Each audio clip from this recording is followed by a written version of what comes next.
Hello everyone, स्वागत है आप सभी का टॉपर्स प्राइम चैनल में। इस वीडियो में आज हम करेंगे संगम काल यानी कि हिस्ट्री का जो टॉपिक है संगम काल उसको पढ़ने वाले हैं। संगम काल इसको क्यों कहा जाता था और इसमें कौन कौन से राजवंश हुए वो पूरी इंफॉर्मेशन जो है हम इस वीडियो से लेंगे। ओके। इसके अलावा एक और टॉपिक यहीं से बनता है दक्षिण भारत के जो राजवंश हुए उनके बारे में। तो एक बार अगर हमें संगम काल समझ आ गया तो उसके बाद जो है दक्षिण भारत के राजवंश को पढ़ना इजी हो जाएगा। तो इस वीडियो में हमारा जो पूरा फोकस रहेगा वो संगम काल पे रहेगा और क्यों जो है इसको कहा गया तो वो सारी चीजें देखेंगे। इसके अलावा जो बच्चे हरियाणा सीईटी की तैयारी कर रहे हैं, अगर वो अपनी तैयारी को चेक करने के लिए मॉक टेस्ट लेना चाहते हैं तो परीक्षा ऐप पर मॉक टेस्ट अवेलेबल है। इन मॉक टेस्ट को लेने के लिए आप हमारा कोड यूज कर सकते हैं। कोड यहाँ पर आपने देख लिया होगा, दिया गया है टॉपर्स 50। अगर आप इस कोड को यूज करेंगे मॉक टेस्ट लेते वक्त तो आपको मॉक टेस्ट पे 50% का ऑफ मिल जाएगा। तो जो भी बच्चा इंटरेस्टेड हो लेना चाहे वो ले सकता है। ओके, तो चलिए शुरू करते हैं। बात कर रहे हैं हम संगम काल की। तो 100वीं से लेकर 300 ईस्वी तक का जो काल है, ठीक है, 100वीं ईस्वी से लेकर 300 ईस्वी तक के काल को किस नाम से जाना जाता है? संगम काल के नाम से जाना जाता है। क्यों जानते हैं? क्योंकि इस काल में जो थी अलग अलग जो थी सभाएं आयोजित की गई थी और उन सभाओं के कारण ही जो है क्या कहा जाता है, इन्हें संगम काल जो है कहा जाता है। देखिए 100 से 300 ईस्वी तक जो था, 100 से 300 ईस्वी तक का जो काल रहा उसको संगम काल बोलते हैं। और इसके अलावा आगे जो 500 ईस्वी से लेकर 1200 तक का जो काल रहा उसमें हम जो है दक्षिण भारत के राजवंश को पढ़ेंगे। ठीक है, 500 से लेकर 1200 ईस्वी तक का जो काल है इसमें आते दक्षिण भारत के जो प्रमुख राजवंश है जैसे पल्लव हो गए, राष्ट्रकूट हो गए, चालुक्य हो गए और चोल हो गए। और अगर मैं बात करूं संगम काल की तो इसमें भी तीन जो है राजवंश आते हैं। एक आता है चोल, एक आता है चेर और एक पांड्य। ये तीन जो हैं ये राजवंश हुए संगम काल में। ठीक है, तो आज हमें इन्हें ही पढ़ना है, चोल, चेर और पांड्य। यहां से इंपॉर्टेंट क्वेश्चन पूछे जाते हैं तो वो क्वेश्चन देखेंगे कि क्या क्या क्वेश्चन जो है यहाँ से बनते हैं। देखिए चोल का जो रहा ये यहाँ पर भी था संगम काल के समय भी, और 9वीं शताब्दी में जाकर भी जो था चोल फिर से जो था उभर कर सामने आया था। तो वो भी हम जो है उसमें पढ़ेंगे। तो वो जो 9वीं शताब्दी का रहा वो हमारी जो नेक्स्ट वीडियो होगी दक्षिण भारत के प्रमुख राजवंश उसमें पढ़ेंगे। इसमें सिर्फ हम चोल, चेर और पांड्य उस वक्त जो संगम काल था उस वक्त जो इनके संस्थापक रहे, कौन महान राजा हुए, तो वो सारी चीजें हम इसमें देखेंगे। ठीक है, तो संगम काल जैसे कि मैंने बताया कि प्राचीन काल में तमिल कवि होते थे। तमिल कवियों के लिए जो है एक सभा का आयोजन किया जाता था और भी बहुत सारे विषय थे जिन पर विचार करने के लिए सभाएं रखी जाती थी। और ये जो सभाएं होती ही थी इन्हें ही क्या कहा गया? संगम कहा गया। और जिस टाइम पर ये सभाएं होती थी उस काल को क्या नाम दे दिया गया? संगम काल का नाम जो था दे दिया गया। ठीक है, चलिए देखिए, संगम वस्तुतः एक संस्कृत शब्द है जिसका अर्थ होता है सभा। तमिल परंपरा के अनुसार पौराणिक समय से 3 संगम जो है माने जाते हैं। मतलब ये माना जाता है कि 3 बार जो थी ये 3 जो सभाएं हुई थी उनका आयोजन जो था किया गया था 100 से लेकर 250 ईस्वी के बीच में। ठीक है, तो इसीलिए अगर आपसे पूछा जाए कि संगम कितने माने जाते हैं तो 3 संगम माने जाते हैं। फिर ये सभाएं जो थी कहां कहां पर आयोजित हुई थी ये एक क्वेश्चन बनता है। देखिए प्रथम संगम का जो आयोजन था ये वर्तमान में समुद्र में व्हील मदुरा या मदुरई कह लीजिए। ठीक है, पहली और तीसरी जो थी उसका आयोजन मदुरई में हुआ था और जो दूसरी संगम था उसका आयोजन कपाटपुरम या अलवई में जो था इसका आयोजन हुआ था। ठीक है, तो बस इनकी जगह याद रखिए कि ये इनका जो आयोजन किया गया था वो कहां पर किया गया था। तो पहला और दूसरा संगम जो था, सॉरी पहला और तीसरा, ये मदुरा या मदुरई आप बोल सकते हैं, और द्वितीय संगम कपाटपुरम और अलवी में हुआ था। ठीक है, और संगम काल यानी कि जब ये काल चल रहा था, जब ये 100 से लेकर 250 से का जो काल था 250 ईस्वी तक का, इसमें जिन जिन साहित्य की रचना हुई उन्हें क्या नाम दे दिया गया? संगम साहित्य जो है उन्हें कहा गया।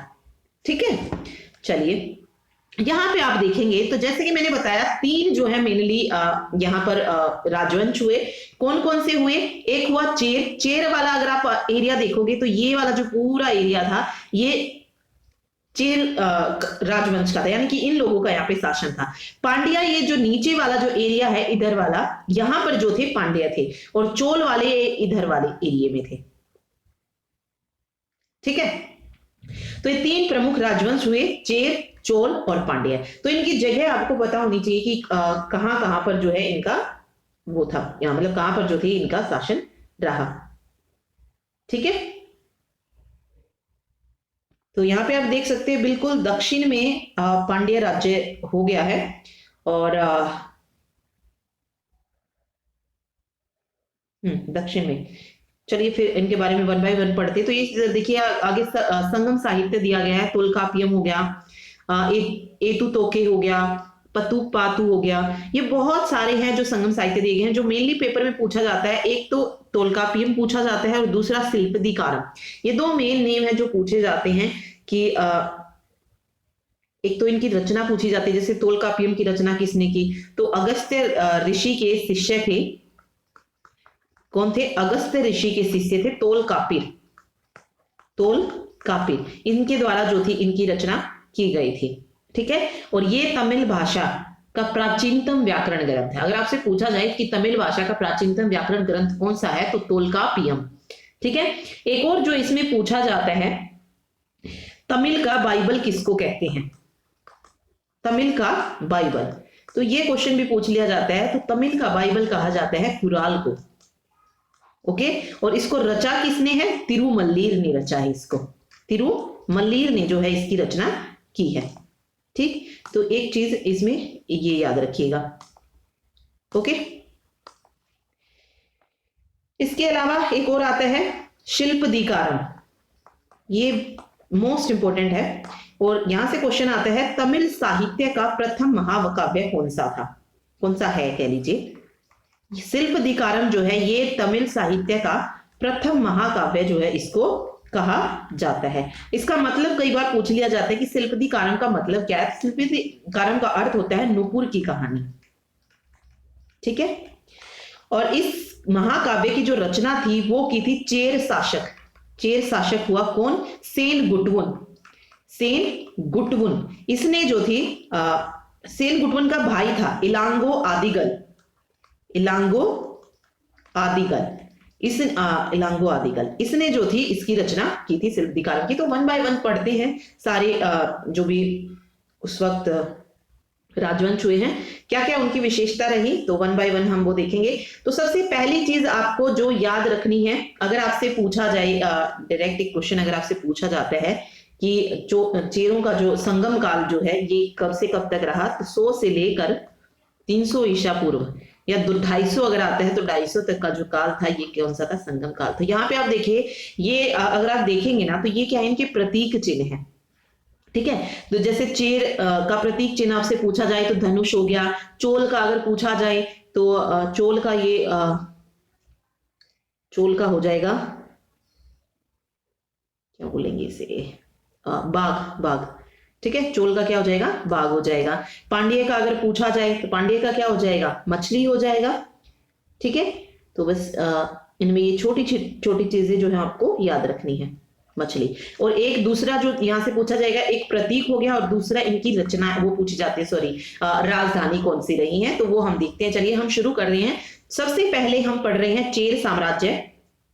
चेर साम्राज्य से शुरुआत कर रहे हैं। तो आपने देख लिया होगा जो मैप हमारा कुछ इस तरीके से है, तो ये वाला जो एरिया है इधर वाला, ये है हमारा चेर साम्राज्य। ठीक है, यानी कि जो पश्चिमी तट पर जो लगता है वो है चेर राज्य। तो चेर के बारे में देखिए जो जो पॉइंट्स आपको याद रखना है। चेर वंश जो था ये पांड्यों के उत्तर पश्चिम में कोचीन दक्षिण मालाबार क्षेत्र में जो था फैला हुआ था। यानी कि ये वाला जो पूरा एरिया है इसको हम क्या बोलते हैं? ये मालाबार तट है और इधर कोरोमंडल तट है। तो कोरोमंडल तट पे कौन सा था? कोरोमंडल तट पे तो चोल वाले थे या फिर जो पांड्य रहे वो रहे, लेकिन जो चेर थे वो किस तरफ थे? वो मालाबार तट की तरफ थे। तो एक पॉइंट ये याद रखिए। ठीक है, तो ये इनका जो शासन रहा वो मालाबार क्षेत्र तक था, मतलब ये दक्षिण इस पर जो पश्चिमी तट है उस पर थे। ठीक है, और चेर जो है ये केरल का प्राचीन नाम ही क्या था? चेर था। ठीक, इनकी राजधानी की अगर मैं बात करूं तो चेरों की जो राजधानी रही वो कौन कौन सी रही? चेरों की राजधानी रही वंजी। ठीक है, वंजी, और एक और थी करुल करके कुछ थी।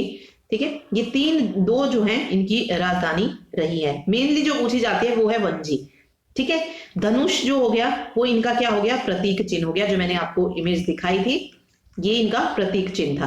ठीक, मालाबार क्षेत्र तक फैला हुआ था। चेर जो था ये केरल का ही पुराना नाम है। राजधानी इनकी वंजी थी। धनुष इनका प्रतीक चिन्ह था। ठीक है, ओके। और चेरों की जो प्रमुख घटना रही वो क्या थी कि 150 ईस्वी में चोलों के विरुद्ध आक्रमण हुआ था।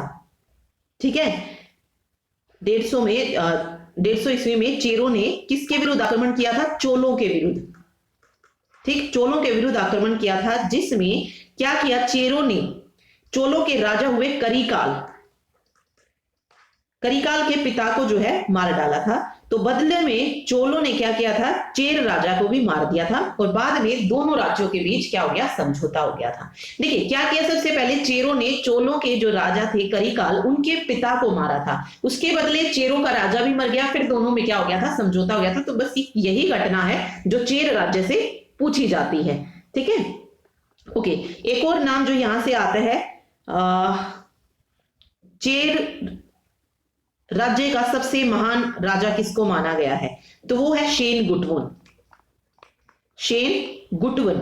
इसको जो है चेर राज्यों का प्रमुख या कह लीजिए महान चेर राजा जो है शेन गुटवन को बताया गया है। और इसको और किस नाम से जानते हैं? लाल चेर के नाम से भी जो है इसको जाना जाता है। और इन्होंने ही जो है कणगी पूजा मतलब पत्नी की पूजा की जो थी शुरुआत जो थी की थी। किसने की थी? शेन गुटवन ने, लाल चेर ने। तो ये एक क्वेश्चन यहां से बनता है कि किसने इसकी वो की थी। ठीक है, ओके। इसके अलावा एक और चेर वंश का एक और जो है शक्तिशाली राजा हुआ या प्रसिद्ध राजा हुआ, जिसका नाम था आदि गेमान। ये क्यों फेमस है? क्योंकि इसने गन्ने की खेती की जो थी शुरुआत की थी। ठीक है, क्या की थी? गन्ने की खेती की शुरुआत। अब यहां से दो चीज याद रखिए, पत्नी पूजा की शुरुआत किसने की? शेन गुटवन ने, जिसको लाल चेर के नाम से जाना जाता है। पत्नी पूजा या कणगी पूजा भी जो है आपको देख सकते हैं, तो कंफ्यूज नहीं होना है। दूसरा आता है प्रसिद्ध शासक चेर में कौन रहा? आदि गोमान रहा, जिसने गन्ने की खेती की शुरुआत जो थी की थी। और यहां से ये क्वेश्चन पूछे जाते हैं। ठीक है, दूसरी शताब्दी में क्या हो गया था? जो चेर की जो शक्ति थी वो क्या हो गई थी? समाप्त हो गई थी। ठीक है, उसके बाद आता है चोल साम्राज्य। तो चोल साम्राज्य हमने देखा था, अगर हमारा मैप कुछ इस तरीके से बनता है तो ये वाला जो पूरा एरिया था ये चोलों का था। ठीक है, ये चोल थे, नीचे की तरफ पांड्य थे, और इधर आप देखेंगे पश्चिमी तट पर तो ये कौन थे? चेर थे। तो चेर हमने पढ़ लिया है। जो जो पॉइंट्स बताए हैं मैंने सिर्फ वही याद रखे। देखिए पढ़ने को बहुत है चेर में, ठीक है, लेकिन जो मेनली एग्जाम में देखने को मिले हैं क्वेश्चन एसएससी वगैरह में जो पूछे गए हैं वो यही पूछे गए हैं। ठीक है, तो चलिए अभी चोल साम्राज्य की हम बात कर रहे हैं। दक्षिण भारत के इतिहास में अगर हम बात करें तो चोल वंश जो है ये बहुत ज्यादा प्रसिद्ध रहा है, क्योंकि ये 3री शताब्दी में भी था चोल वंश। फिर आगे जब 9वीं शताब्दी आई तो वापस से चोल वंश था जो था वो उभर कर आया था। तो अभी जो हम पढ़ रहे हैं वो 3री शताब्दी का चोल वंश पढ़ रहे हैं। ठीक है, ओके। तो चोलों ने जो है 3 जगहों को अपनी राजधानी बनाया था। कौन कौन सी? मंतूर, उरैयूर और तंजावुर। इन तीनों को जो है चोल साम्राज्य ने क्या बनाया था? अपनी राजधानी बनाया था। तो इसमें से ऑप्शन में कोई भी दे सकते, पूछ सकते चोल साम्राज्य की कौन सी राजधानी रही थी। तो तंजावुर भी थी, उरैयूर भी थी और मंतूर भी थी। ठीक है, प्रतीक चिन्ह हमने पढ़ा था, क्या है इनका प्रतीक चिन्ह? वो है बाघ जो है इसका क्या रहा है? प्रतीक चिन्ह जो है रहा है। और चोल राज्य को ही किस नाम से जाना जाता है? करोमंडल के नाम से। कोरोमंडल तट है ना, आपको पता है, तो उसी तरफ था, तो करोमंडल के नाम से भी जो है इसको जाना जाता है। किसको? चोल साम्राज्य को। ठीक है, ओके। 3री और 4थी शताब्दी में चोल साम्राज्य में 2 राजाओं का प्रभुत्व था जो देखने को रहा, यानी कि 2 राजाओं का प्रभाव देखने को मिला। सबसे जो फेमस नाम आता है यहां से वो आता है करिकाल का, और दूसरा जो नाम आता है वो आता है इलारा का। ठीक है, करिकाल जो था ये चोलों का पहला महानतम शासक रहा। अगर आपसे पूछा जाए कि चोलों का महानतम शासक कौन रहा तो करिकाल रहा। ठीक है, इसने क्या किया था? ये श्रीलंका से 12,000 गुलामों को बंदी बनाकर भारत लाया था, और कावेरी नदी के किनारे इसने 160 किलोमीटर बांध का निर्माण जो था उनसे करवाया था। ठीक है, 12,000 गुलामों को ये बंदी बनाकर लाया। कौन लेके आया? करिकाल लेके आया, और 160 किलोमीटर बांध का निर्माण जो था इसने करवाया था।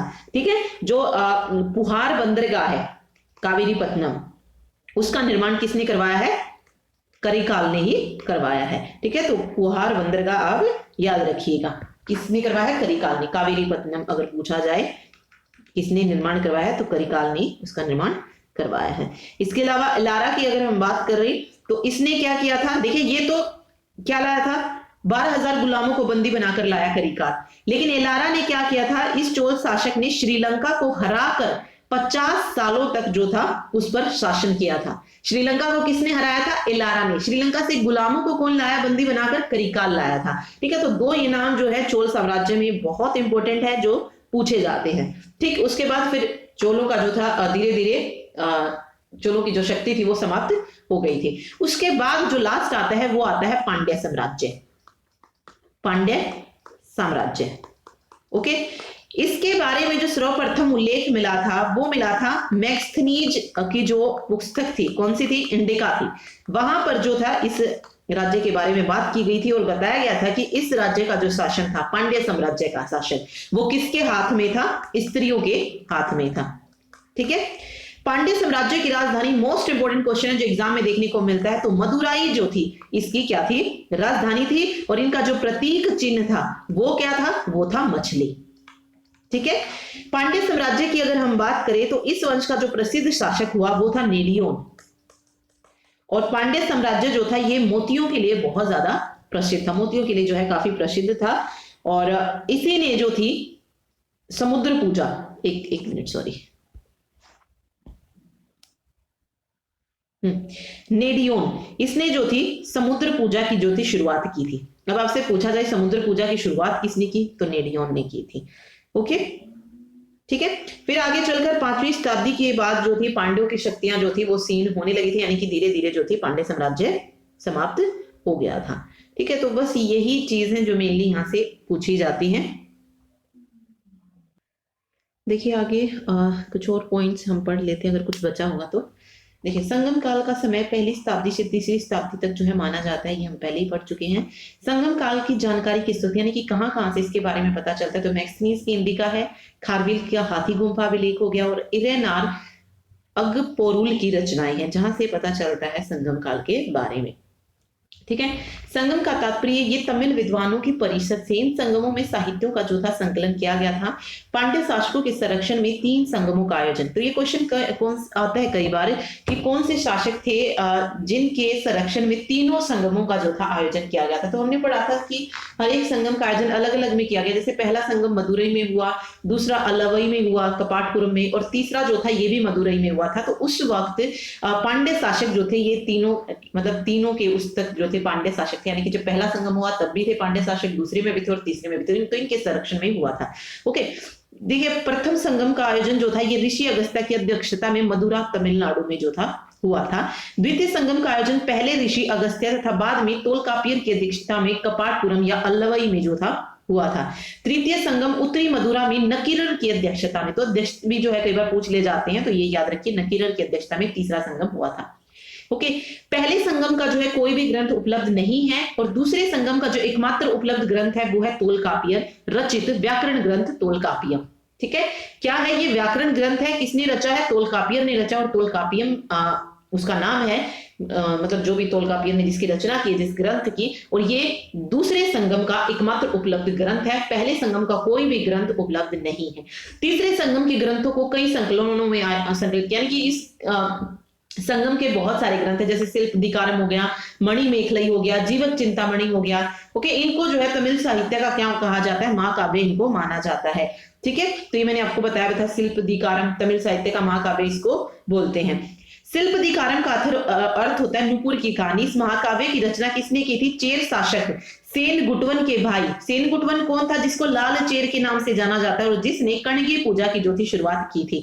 इनके भाई हुए हैं इलांगो अडिगल, इनके द्वारा जो थी की गई थी। और इस महाकाव्य के जो मुख्य पात्र थे, कई बार ये मुख्य पात्र भी जो है पूछ लिया जाता है कि शिल्पदिकारम में मुख्य पात्र जो है कौन है, तो वो है कोवलन। ठीक है, कौन है? कोवलन। उसकी पत्नी कणगी तथा माधवी नाम की क्या है? एक वैश्या है। ठीक है, मणिमेखलई की रचना एक बौद्ध अन्य व्यापारी शीतलई सतनार के द्वारा जो है की गई है। देखिए मणिमेखलई मोस्ट इंपोर्टेंट है ये भी, तीनों ही, चाहे शिल्पदीकारम पूछा जाए, मणिमेखलाई पूछा जाए या तोलकाप्पियम पूछा जाए, तीनों ही जो है मोस्ट इंपोर्टेंट है ये। इस महाकाव्य का मुख्य पात्र कौन है? ये भी कोवलन है और माधवी से जो उत्पन्न पुत्री है मणिमेखलाई, उसकी रचना है ये, ठीक है। और जिसकी रचना किसने की है? शीतलई सतनार के द्वारा जो है की गई है। ओके, जीवक चिंतामणि अगेन मोस्ट इंपोर्टेंट, इसे विवाह ग्रंथ भी जो कहा जाता है और इसके लेखक है तिरुंतक देवर, ठीक है। क्वेश्चन पूछ लिया जा सकता है कि विवाह ग्रंथ के नाम से किसको जाना जाता है, तो जीवक चिंतामणि को कहा जाता है। संगम साहित्य में दक्षिण भारत के 3 वंश हुए, चोल, पांड्य और चेर, ठीक है। चोलों का जो राज्य था वो कावेरी घाटी में स्थित था, जिसकी राजधानी मंतूर और बाद में उरैयूर थी, ये मैंने आपको बता ही दिया है, ठीक। चोल राज्य का जो सबसे महत्वपूर्ण राजा हुआ वो हुआ करिकाल, अर्थात झुलसे हुए टांगों वाला था, ठीक है। तो ये हो गया। चोल राज्य का जो प्रतीक चिन्ह था वो बाघ था। चेर का राज्य कोंकण, मालाबार तट व कोचीन था। इसकी राजधानी वज्जी या कुरूर थी, वंजी कह लीजिए। और शेन गुटवन जो था, ये मैंने बताया था, लाल चेर के नाम से जिनको जाना जाता है, इस राज्य का यह प्रतापी राजा हुआ और इनका जो प्रतीक चिन्ह था वो क्या था? धनुष था, ठीक है। पांड्य राज्य की अगर हम बात करें तो इनका जो शासन रहा वो रामनाथपुरम से लेकर त्रावणकोर तक था। पांड्य राज्य की राजधानी कौन सी थी? मदुरई थी। और इस वंश का जो सबसे प्रतापी राजा हुआ वो हुआ नीलू जेलियन, जिसने रोमन शासक अगस्टस के दरबार में अपना दूत जो था भेजा था, ठीक है। तो सारे इंपोर्टेंट पॉइंट्स जो है इसमें कवर हो गए हैं। अब जो मेनली क्वेश्चन यहां से देखने को मिले एसएससी वगैरह के एग्जाम में, देखिए संगम युग के संबंध कहाँ के इतिहास से हैं? तो तमिलनाडु से हैं। जो तमिल सभाएं होती थी उन्हीं को क्या कहा गया था? संगम काल का नाम जो था दिया गया था। देखिए अगेन मोस्ट इंपोर्टेंट, लाल चेर के नाम से प्रसिद्ध वह चेर राजा कौन था जिसने कणगी के मंदिर का निर्माण जो था कराया था? तो वो था शेन गुटवन, ठीक है। सिंच गुटवन यहाँ पे लिखा हुआ है, मे बी ऑप्शन में इन्होंने सिंच गुटवन दिया हो, तो शेन गुटवन, सिंच गुटवन, जिस भी तरीके से आए याद रखिएगा। तमिलनाडु भाषा के जो साहित्य हैं, शिल्पदीकारम और मणिमेखला नामक गौरव ग्रंथ, ये संबंधित है किससे? ये हिंदू धर्म से रिलेटेड है। शिल्पदीकारम भी और मणिमेखलाई नामक जो ग्रंथ है वो भी, ठीक। इनकी रचना हमने ऊपर पढ़ा किस किसने की थी। जैसे शिल्पदीकारम है तमिल साहित्य का ये प्रथम महाकाव्य माना जाता है, ठीक है, जिसकी रचना की थी चेर शासक सेन गुटवन के भाई इलांगो अडिगल ने। किसने की थी? इलांगो अडिगल ने जो थी इसकी क्या की थी? रचना की थी। तो आगे मैं जितने भी महाकाव्य वो देख लेंगे तमिल के, और किनकी रचना किसने की वो पता चल जाएगा। मणिमेखलाई हमने ऊपर पढ़ा, ठीक है।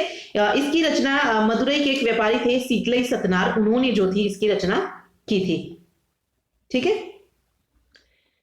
ओके, और ये माना जाता है कि मणिमेखलाई में शुरुआत कहां से होती है? जहां पे शिल्पदीकारम की जो कहानी है वो खत्म हो जाती है, वहां फिर जो आगे की कहानी है वो कहां पे आती है? मणिमेखलाई में आती है। तो ये आप उसका भाग कह सकते हैं, भाग नहीं मतलब आधी कहानी शिल्पदीकारम है और उससे आगे की जो कहानी है वो मणिमेखलाई नामक ग्रंथ में है, ठीक है। चलिए